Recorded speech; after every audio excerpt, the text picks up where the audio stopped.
Okay, so here is the result of the composite.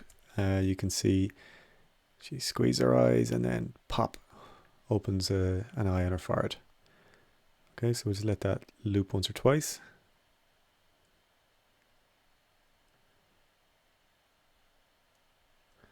Okay, so that's the final composite.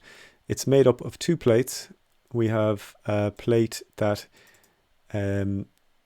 we can see contains most of the information in the shot, in that's our main shot. And you'll also notice there are two trackers that allow us to extract data for scale and rotation, which allow us to then extract an eye, a larger eye, from a different clip,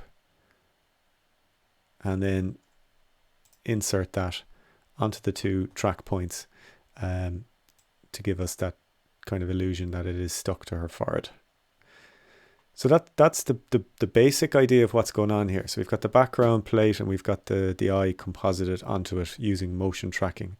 Now, in fact, the dots are also allowing us to stabilize this shot. So even though it's quite stable compared to the other shot, we still need to try and get this shot as static as possible so that we can get a static eye that can just be treated as a static object that we can track into the scene.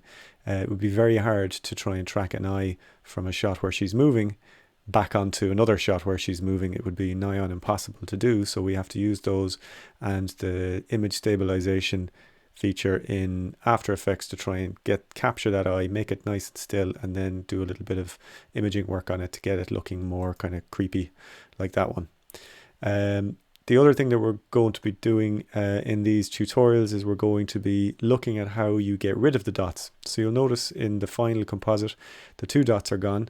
That is because we are using content aware fill to do that. Okay, so this is a pretty nifty way of getting rid of dots on surfaces rather than just using masks to get rid of them, which you can do easily. If you're chroma keying out a green screen or something, you just need to make the dots go away. That's fine, but you need to do a little bit more work when you need to get back skin and walls and surfaces and various things like that.